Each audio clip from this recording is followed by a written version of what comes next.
Okay. Dwayne These has are absolutely no idea what kind of questions we're these going to are ask. always so interesting. I don't have a script either, so we're just kind of going to wing it. Okay. Hi, guys. Hello, everyone. Welcome. This is our first video in our new, office. Right. I'm Megan. I'm Dwayne. And we are the Blended Family Marriage Coaches. That's who we are and what we do. If you're new here, today we're going to do kind of a different style video. We're going to do a question and answer video for Dwayne and I. So hang in there. We're actually starting a series of videos in what we wish we would have learned or what we will teach people as they want to blend. So pre-blending, what do we need to talk about? What issues are going to come up that we need to really discuss? Right. We're going to start a whole series on that. So stay tuned till the end and we'll let you know the topics that we're going to discuss over the next coming weeks and different things that's important to discuss while you blend or before you blend, or maybe you're too late now and you need to kind of just start over and go back to the drawing board, as they say. So for the very best advice on your blended family marriage, make sure that you hit the subscribe button. It's right there below Dwayne. Right here. Usually we're switched, but in this, we're going to have to find out our new layout and everything as we move forward. If you follow us on Instagram or Facebook, you kind of know what's going on in our lives. If you don't, why aren't you? All of our handles and everything like that is in the description box below. Don't forget to ring the bell too. Ding dong. So that way you don't miss a single episode of the Blended Family Marriage Coaches. So let's jump right in. Okay.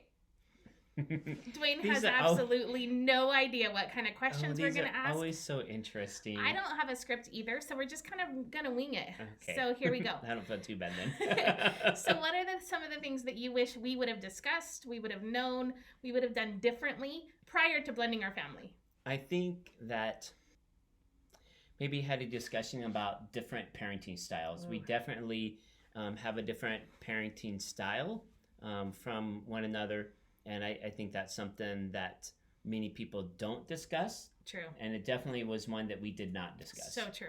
Right. We talk about that in several of our videos. If you want to learn more about us, I'll link a pretty good video that kind of explains who we are and what we do up above over there. So make sure that you click on it. Basically, we really just kind of jumped in. We weren't prepared at all. We really thought that we had love, and love was enough. Right. And yes, love is enough. Hear me when I say this, but we kind of went in with these stars in our eyes and everything was going to be great and we were just going to be awesome. And we did not discuss our parenting styles. We really, honestly, and if any of our kids watch this, I'm sorry, I love you guys. We didn't talk a lot about our kids. No, we really didn't. We knew about them, of course. It wasn't like, oh, surprise, here's my 3, where's your 3? We knew about them. We knew about their ages. We knew about like their basic school. We knew things like that, but we really didn't know them intimately. We didn't know the struggles that one or the other had with our kids. Right. I remember the first time that Dwayne really witnessed one of my oldest throw a pretty big temper tantrum. One of my oldest. She is my only oldest. She threw a pretty big temper tantrum. And I think that I was kind of accustomed to it. And Dwayne was like, what is happening? Because we didn't discuss those kind of things. We didn't discuss the struggles that we had with parenting our children. We didn't discuss even the trauma that they experienced from our divorces. Right. So, yeah, I agree. Parenting styles. Right. Yeah. Something else that we didn't discuss, and we were so stupid. Can I say that? I'm saying it. We were stupid. We really didn't discuss finances. We didn't come up with a plan or a goal or ideas. Like, we had a rough idea of how much each of us were bringing in. Right. But we didn't know anything beyond that. And we were smart in that immediately we blended our finances. And that's one of the video topics that we're going to review. We've already done a video on this, but we're really going to hash it out over the next couple weeks. And what to discuss and how to prepare your finances for a blended family. But that was something that we never even thought to ask. No, we didn't have any type of financial plan at all. I remember when he went to go buy his wedding ring. I'm like, that's really weird that you're buying your own wedding ring, because at the time we were still living apart. I was still in Nevada. He was in Texas. And I'm like, that's really weird that you have to buy your own wedding ring. And he's like, we're going to combine our finances anyways. And I'm like, we are? It just wasn't something that came up in even the little bit of premarital counseling that we did. We didn't discuss anything like who's better at budgeting. Do you have a budget? Do you keep a checkbook register? Do you keep your receipts when you make purchases? The answer to those questions was not something that we talked about we hadn't ever. talked about. Just for the record, I did keep a checkbook. I'm really good about keeping receipts. I don't have anything to say to that except, okay. Good for you. So what are some other things that we could have done differently? Because we were a disaster. I always to say that instead of blending, we collided. Right. And there was a huge collision and a lot of aftermath. Some other things that I really wish that we would have done is really dug into and sought the Lord better. Not that we didn't know, because we absolutely did. We made sure that we were both praying together, that we were reading scriptures, that we were doing devotions, things like that. Mm-hmm. But to just be in that habit when things come up, when there's problems, when there's issues, to immediately go to prayer. Right. Or to even discuss it from a Christ-like perspective. Right. We didn't have to discuss whether or not we were going to church, because that's always been a given in our marriage. We didn't have to discuss whether or not what Bible you believe in or what you think about God, right. Or even really our testimonies. He heard mine and right. I heard his, but really, okay, so what does that look like day to day? What does that look like now in our marriage? How do we do this together? How do we pursue this together? Right. And that was something that really, I feel like we really could have done a lot better at before blending. Yeah, I think so. Or even shortly after the blend, just to go before the throne and say, I don't know what I'm doing. Right. Because I didn't, and neither did Dwayne. Right. So, yeah. Can you think of anything else? This is kind of fun doing a Q&A. Let us know in the comments below if you like just hearing us talk back and forth without really a purpose or a path going forward, or if you're like, okay, I just came here for some information, we don't want to hear about your past. Let us know in the comments below. Also, let us know, have you guys struggled with your blend, or are you looking to blend? Is there something that you wish you would have done different before you blended? We really want to know. Let us know in the comments or on all of the socials that I already told you how to follow us. Right. I really can't think of anything, I'm sure, that I could with a little bit of time, but I really think the parenting styles, the money, the spiritual side, for us, maybe a discussion about boundaries, type of a deal. We definitely had some instances where boundaries were crossed and it caused some issues that we had to work through, that we just don't think about those. We didn't even have the verbiage to be able to say, let's establish some boundaries around this. We were clueless. We didn't have the ability to say, I feel like boundaries have been crossed, because we didn't have that verbiage until probably 3 or 4 years into our blend, when finally somebody said actually to me, like, yeah, you need to establish some boundaries. I'm like, oh, what are those? Right. And that's so important, to be able to establish those boundaries and discuss before they arise. We always equate playing a game without rules is like a life without boundaries.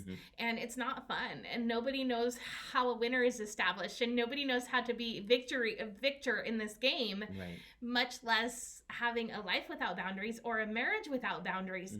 There's always fouls that you don't even know is a foul, because you don't know the rules. And you don't know how to play. So that was a big one for us. Establishing boundaries really made a difference when we were able to really put the words around that and be able to, Dwayne, I think, talked about some hedges and forming some hedges around, putting some hedges around our marriage, which was so important early on. Right. And he was able to discuss that with me. But what does that look like with the co-parents? What kind of hedges, what kind of boundaries need to be established for those co-parents? What does that look like? What does that feel like day to day? And that was something that I feel like a lot of friction could have been avoided had I had the ability to say, whoa, red light. And if that doesn't make sense, stay tuned. We'll talk more about boundaries. I have done a full series on boundaries, but just to be able to have that verbiage to say, I feel like a boundary is being crossed. We need to do something here. Right. Yeah. Another thing that's so important to discuss prior to blending your marriage is the expectations of step-parents. This is such a fragile, difficult conversation, because no blend is the same. Right. Yeah. Co-parents aren't always a part of the equation. Dwayne and I, both sets of our kids have both sets of parents very active in their lives. Right. So we have custody schedules from both sides. We have all of the things from both sides. So my girls' dad is very much a big part of their life, and Dwayne's kids' mom is also a very big part of the kids' lives. So we are true step parents. I am mom to my girls, and I am stepmom to Dwayne's kids. Right. And Dwayne is dad to his kids, and he is stepdad to my girls. Right. There is no need for me to step into that motherly role. There's no need for Dwayne to step into that fatherly role. That was different in the beginning because of choices that were made that were beyond our control. That was different in the beginning for sure. I kind of had to step in and take that motherly role. But I also needed to be able to say, my expectation as a stepmom in this home, as the mother of this house, is this. Right. How do you feel about that? And regardless if mom has a say or if biological mom is going to be a part of the picture, that shouldn't change my role in our home. Right. And those were conversations that we weren't able to have, of those step parent expectations. And the same goes for Dwayne. Dwayne never had the opportunity to be the real fatherly figure to my girls, but there were times when he had to be the father of our house, regardless of whose kids they were. And that was something that I wish we would have discussed prior to the issues coming up. Right. What are my expectations here? Because this is how I see them. What do you think about that? What are your expectations here? Because this is what I expect of you. What do you think of that? Right. And those are such important conversations to have, because if you expect your spouse to just take a backseat role, okay, does your spouse know that's what you expect him to do? Right. And how does he feel about that? Is he okay with just taking a backseat role even when his kids are there, or when all of the kids are there, or whatever? Those are conversations, even if there's disagreement and you need to wait for the situation to arise, having the conversation beforehand makes all the difference in the world when it really does come up. Because you can't prior to your blend, you can't say, okay, when this daughter does this and this daughter does this, what is going to be my expectation? Right. You can't come up with those, but just having the knowledge of what is expected of me on a day-to-day basis in providing and caring for your children, and vice versa. Right. That is something that I so encourage people to do.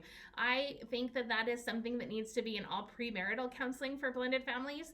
Just have that conversation, because so often Dwayne and I hear from couples that he said that he demands respect in his house and he is the dad of that house. And she says, but you're not my kids' dad, so my kids don't have to respect you. And I'm just making up generic examples here, but that is such a real perspective. Yeah. And that's not fair. It's false expectations from both ends. You know, I expected to come in and you would just be the fun stepdad, whatever. And he's expecting, no, I thought I'd come in and be a role model in your kids' life and play an active role in your kids' lives. Those kind of expectations are probably the most devastating for a blended family. Not understanding what the roles and the expectations of a step parent is. Right. What makes that really hard in understanding those roles is that, so my role as a father to my children was different than the role that your girl's dad had. Like, does that, I don't know how to explain that, and hopefully I'm explaining for you guys to understand. But the way that I parent as a father was different than the way the girl's biological dad, parented as their father. Yeah. And so I know that there were a couple times when I can think of one time specifically, we were actually at a swimming pool, indoor swimming pool, and just having a really fun time, and the girls were acting just goofy. Just beautiful and just having fun in the pool, but at the same time they were really guarded, because they're like, okay, like, how's he going to react, because of a situation that we've been in before, and everything like that. So I think just trying to understand that the way that I parent as a father is different than that, and understand that there's so many dynamics there that we didn't discuss. We never had and those. We really waited for the situation to arise, and there's so much issue for conflict there. We're not going to predict the future. In 3 years, your daughter is going to be super. We can't predict the future, but having those conversations ahead of time, I feel, can, and that goes back to discussing boundaries, discussing finances, discussing all of the things that are going to contribute to your blend. So really what I'm hearing, the theme through everything that we discussed is communication. And talking, and not, shutting each other out. Obviously, blending families is hard. We say it all the time. Our tagline is marriage is hard and blended family marriage is harder. It really is, because there's so much more that you have to discuss. There's so much more that you have to communicate about, because there's so many different dynamics. There's so much baggage that everyone brings into a marriage, and a marriage period, let alone a blended family marriage. And we're not referring to your children. No, we're really not. But I really hope that you guys hear, our hearts. Communication is such a vital part of blending families, and there's so much more that you have to communicate.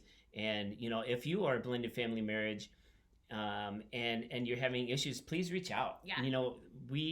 Our passion and the reason that we started this channel, the reason that we started this ministry, was to give people the resources that we wish that we would have had 10 years ago. We want to be the people that we needed 10 years ago. Our link is in the description box below. Please, we would love to talk to you. We would love to pray for you. We'd love to just give you a little nugget of advice, or if you want to work with us in any substantial way, all of that information will be provided to you. Subscribe to our channel, because we love our subscribers. We have some big goals this year of getting more and more subscribers, so subscribe to our channel. And if you like this video, don't forget to, like this video. Ring the bell. Ding dong. So that way you don't miss a single episode, and you can catch us every week. And we'll see you next week. Bye, guys. See ya. Bye.